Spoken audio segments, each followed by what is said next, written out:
Good morning, everyone. My name is Amar Kumar Gupta. I am working as an assistant professor in NGF College of Engineering and Technology. Today, I will discuss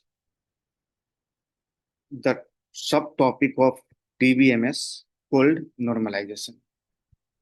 Okay, in this slide, I will discuss what is normalization, why we use normalization, and their normal forms. I will also discuss. Okay, first, I will discuss what is normalization. Normalization है क्या basically?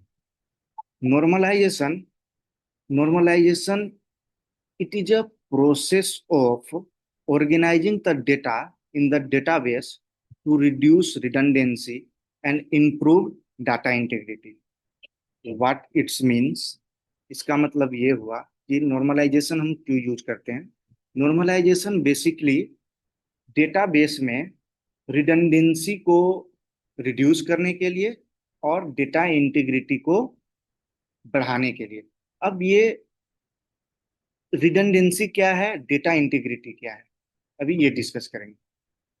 Redundancy means हुआ, redundancy means duplicate data in the database.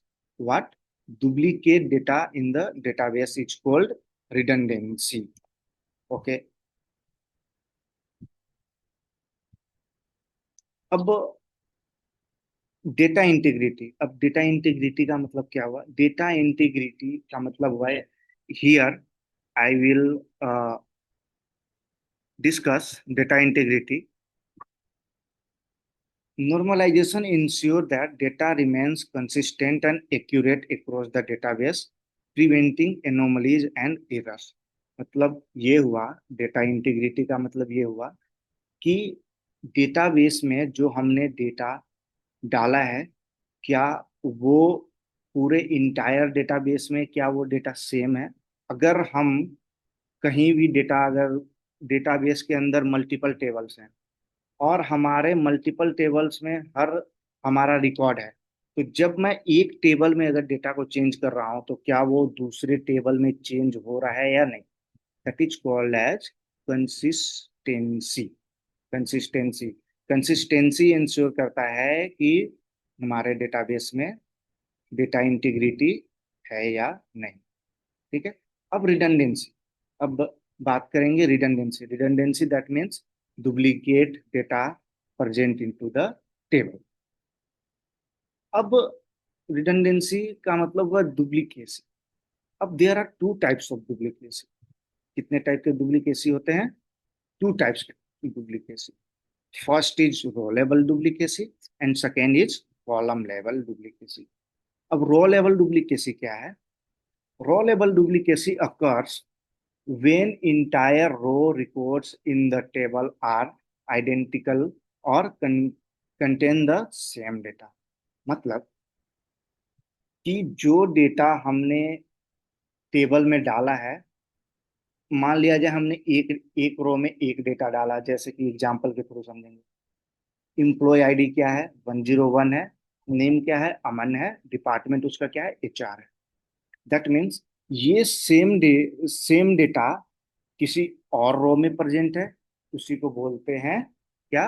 Row level duplicacy. अब देखो, normalisation में रो level duplicacy नहीं होना चाहिए.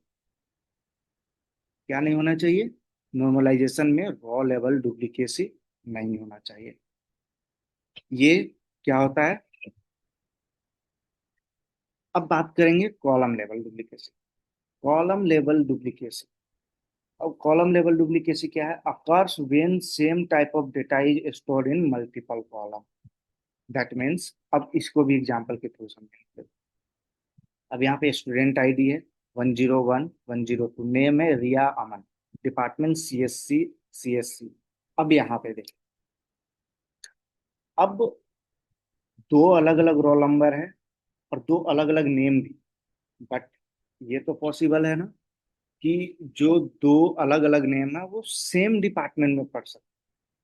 तो यहाँ पे देखो, इसका मतलब ये हुआ कि नॉर्मलाइजेशन में रो लेवल डुप्लीकेसी प्रेजेंट तो बिल्कुल भी नहीं होना चाहिए, बट कॉलम लेवल डुप्लीकेसी हो सकती है, क्योंकि मल्टीपल, अगर हम कॉलेज के एग्जांपल लें, कॉलेज में मल्टीपल स्टूडेंट्स है, सबका अलग अलग रोल नंबर है, बट मल्टीपल स्टूडेंट्स किसी एक डिपार्टमेंट से तो हो सकते हैं। सीएससी डिपार्टमेंट में मल्टीपल स्टूडेंट पढ़ सकते हैं, तो that is called as column level duplication. Okay, अब नेक्स्ट डिस्कस करेंगे नॉर्मल फॉर्म्स। अब नॉर्मलाइजेशन में नॉर्मल फॉर्म्स क्या हो? There are 7 types of normal forms. First normal form, second normal form, third normal form, BCNF जिसे 3.5 normal form बोलते हैं, fifth normal form and sixth normal form. Today I will discuss two normal form, first normal form and second normal form. Okay, अब first normal form क्या होता है? First normal form में क्या होना चाहिए? एटॉमिक वैल्यूज होना चाहिए, यूनिक कॉलम नेम होना चाहिए, कंसिस्टेंट डेटा टाइप होना चाहिए, नो रिपीटिंग ग्रुप्स। अब इसका मतलब क्या है? फर्स्ट नॉर्मल फॉर्म में डेटा शुड बी यूनिक। क्या होना चाहिए? डेटा शुड बी यूनिक, यानी कि डेटा क्या होना चाहिए? यूनिक होना चाहिए। ठीक है, एंड नॉट नल होना चाहिए, रिपीट नहीं होना चाहिए। क्या होना चाहिए? नॉट नल एंड रिपीट नहीं होना चाहिए। ठीक है, यहाँ पे एक बार मैं स्लाइड पढ़ भी देता हूँ। The first normal form establish the very basic requirement for a relational database. It ensures that data is organized into tables with unique row, and that each piece of data is as granular as possible.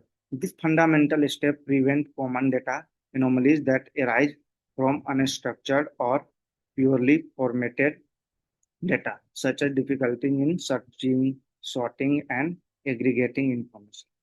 That means बस first normal form में हमें ये जानना है कि data unique होना चाहिए और डुप्लीकेट डेटा प्रेजेंट नहीं होना चाहिए। This is first normal. अब डिस्कस करेंगे सेकेंड नॉर्मल फॉर्म। अब सेकेंड नॉर्मल फॉर्म का रूल क्या है? सेकेंड नॉर्मल फॉर्म का रूल है कि ये second normal form first normal form को फॉलो करना चाहिए। फर्स्ट नॉर्मल फॉर्म अप्लाई होगा ही होगा। दूसरी बात कि इसमें नो पार्शियल डिपेंडेंसी होगा। That means no partial dependency का मतलब क्या हुआ? अब पहले समझ लेंगे पार्शियल डिपेंडेंसी है क्या। पार्शियल डिपेंडेंसी का मतलब हुआ कि नॉन प्राइमरी की एट्रीब्यूट्स, क्या? नॉन प्राइमरी की attributes depends on the primary की एट्रीब्यूट्स। मतलब ये हुआ कि किसी एक टेबल, अगर डेटाबेस में मल्टीपल टेबल होंगे, तो उस टेबल में किसी एक टेबल का अगर मैं बात करूं, तो उस टेबल में एक प्राइमरी की होगा। अब वो प्राइमरी की जो है, अब नॉन प्राइमरी की वाले, जैसे नॉन प्राइमरी की एट्रीब्यूट्स हैं, वो प्राइमरी की एट्रीब्यूट से क्या डिपेंड नहीं होना चाहिए। इसी को क्या बोलेंगे? Partial dependency. मतलब हमें सेकेंड एनएफ में ये भी जानना है कि पार्शियल डिपेंडेंसी नहीं होना चाहिए। मतलब नॉन प्राइमरी की attributes does not depend on the primary key attribute. This is called as second normal. Okay, thank you.